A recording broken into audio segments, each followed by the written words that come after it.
기도하겠습니다. 거룩하신 아버지 하나님, 크신 사랑을 감사합니다. 오늘도 우리를 주의 전으로 보내주시고 이 시간 저 예배 드릴 수 있도록 은혜 주심을 감사합니다. 오늘도 성령께서 우리 가운데 함께 하시고 아버지 하나님께서 영광 받아주시며 예배하시는 능력과 축복 우리에게 내려 주시옵소서. 오늘도 말씀 가운데 깨달음 있게 해주시옵시고 살아계신 주의 음성을 듣는 복된 시간 될 수 있도록 주님 인도하여 주시옵소서. 감사를 드리며 예수님의 이름으로 기도드렸사옵나이다. 아멘. 오늘 같이 말씀 보도록 하겠습니다. 오늘 우리에게 주신 하나님의 말씀은 요한복음 18장 10절부터 18절까지의 말씀입니다. 요한복음 18장 10절부터 18절까지의 말씀입니다. 우리 한 절씩 교도하도록 하겠습니다.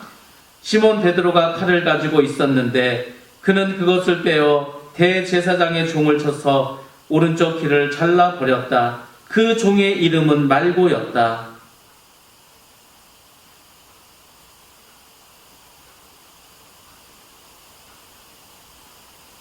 로마 군대 병정들과 그 부대장과 유대 사람들의 성전 경비병들이 예수를 잡아 묶어서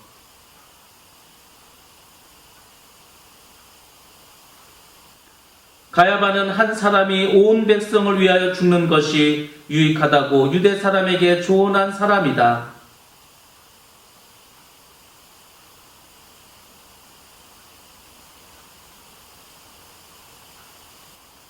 그러나 베드로는 대문 밖에 서 있었다. 그런데 대제사장과 잘 아는 사이인 그 다른 제자가 나와서 문지기의 하녀에게 말하고 베드로를 데리고 들어갔다.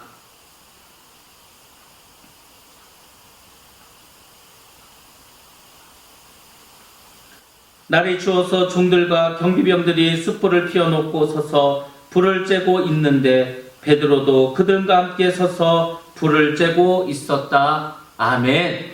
오늘 본말씀 통해서 베드로의 부인이라는 제목으로 함께 은혜 받는 시간 갖도록 하겠습니다.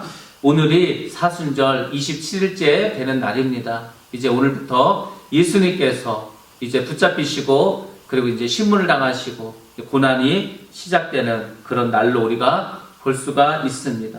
오늘 본문의 배경은 우리가 잘 아는 그런 내용들입니다. 겟세마네 동산에서 기도를 하신 주님은 이제 대제사장이 보낸 그 무리들에 의해서 이제 붙잡히게 되시고 대제사장의 집으로 끌려가게 됩니다. 모든 제자들은 다 도망을 가게 되었고 그래도 베드로만이라도 멀찍이서 예수님을 따라가게 됩니다. 예수님이 이제 제사장 앞에 서서 이제 신성모독이라는 그 죄명으로 사형을 언도받게 되었습니다. 그리고 그 사람들에게 예수님께서 따기를 맞고 그리고 매를 맞고 또 조롱을 당하는 것을 베드로가 보게 되었습니다. 사실 베드로가 예수님을 따라갔었던 일은 따라가면서 생각했었던 것은 예수님께서 능력이 있으니까 붙잡혀 가더라도 반드시 탈출하고 벗어날 것이라는 그런 기대가 있었기 때문에 따라갔습니다. 근데 막상 가서 보니까 예수님께서 아무런 저항도 하지 못하고 그들에게 매를 맞고 정말로 어린 양처럼 아무것도 할 수 없는 것을 힘없는 그런 모습을 보고 말았습니다. 그때 이제 옆에 있는 여종이 베드로에게 물어봅니다. 당신도 저 예수의 제자가 아니냐고. 그때 그 이야기를 듣고 그 질문을 듣고 베드로는 나는 저 사람이 누군지 모른다. 이렇게 예수님을 부인하게 되었습니다.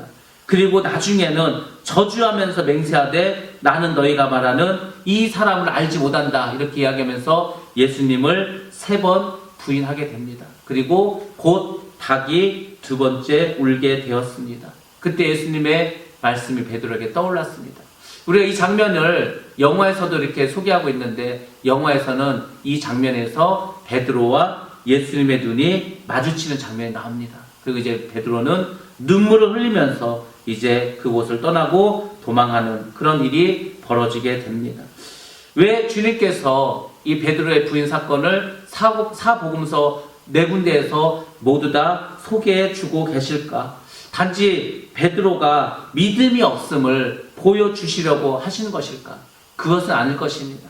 사복음서에 모두 나왔다는 것은 아마 다른 의도가 있을 것입니다. 그것은 마지막 때 우리도 역시 너무 어렵고 너무 힘들고 환난에 닥치면 결국 주님을 부인한 사람들이 많이 있을 것을 우리에게 보여주시는 그런 이야기입니다. 아마 마지막 때 많은 배교가 있을 것입니다. 지금 우리 그 어느 누구도 내가 마지막 때 믿음을 지키고 그 환난을 이길 거라고 장담하기가 힘듭니다. 왜냐하면 그 고통의 강도가 너무 크기 때문입니다. 우리가 잘 아는 것처럼 베드로가 어떤 사람입니까? 예수님의 수제자였습니다. 예수님이 힘들고 어렵고 정말 예수님께서 그렇게 많은 그 일들을 당하셨을 때 그 옆에서 정말 수족과 같이 일했던 사람이 베드로였습니다. 3년 반 동안 주님과 동고동락하면서 주님께서 많은 기적을 베푸시고 많은 일들을 일으킨 것을 다 본 사람이 바로 베드로였습니다. 그렇지만 베드로는 예수님을 3번이나 부인하게 되었습니다. 왜 그렇게 할 수밖에 없었을까? 아마도 베드로에게는 마음속에서 여러 가지 생각이 복잡하게 일어났기 때문일 것입니다. 우리 모든 사람들은 힘들고 어려우면 이제 믿음에서 떠나고 주님을 배교하게 됩니다. 근데 그 이유가 있습니다. 3가지 원인이 있습니다. 첫 번째로는 두려움이라는 것입니다. 베드로에게도 이 두려움이 찾아왔습니다. 그렇게 하나님의 아들과 같은 권능을 가졌던 예수님이 너무 힘없이 당하는 모습을 보고 야, 나도 저렇게 되지 않을까? 나도 저렇게 붙잡혀서 매맞지 않을까? 그런 두려움이 갑자기 생겼습니다. 그래서 예수를 부인하게 되었습니다. 두 번째로는 의심입니다. 우리 믿음에 있어서 가장 큰 적이 무엇입니까? 그것은 바로 의심하는 것입니다. 하나님에 대해서 의심이 가고 예수님에 대해서 의심이 가고 정말 하나님 살아계실까? 정말 천국이 있고 지옥이 있을까? 이런 것에 대해서 의심을 갖기 시작하면 그 사람의 믿음은 흔들리기 시작합니다. 그래서 마귀는 끊임없이 우리에게 의심을 가져다 줍니다. 내가 기도를 하긴 하는데 과연 이 기도를 하나님께서 들어주실까 의심하면서 기도한다면 당연히 그 기도도 응답받지 못합니다. 그래서 마귀는 우리의 신앙생활에서 항상 의심의 그런 그 씨앗을 뿌려주고 우리 안에서 의심이 싹트기를 바라고 있습니다. 여러분들 신앙생활하면서 가장 우리 믿음의 큰 적이 의심이라는 것을 꼭 기억하시고 어떠한 일이 또 닥친다 할지라도 의심하고 원망하고 불평하지 말고 주님을 온전히 바라보시기를 주의 이름으로 축복합니다. 3번째로는 인간적인 욕심과 욕망이었습니다. 이 욕망은 모든 죄의 근원이 됩니다. 선악과를 따먹은 것도 많은 사람들이 범죄하는 것도 결국은 이 욕망 때문에 그렇게 되는 것이었습니다. 베드로의 부인에는 이런 인간적인 모든 약점이 다 드러나 있습니다.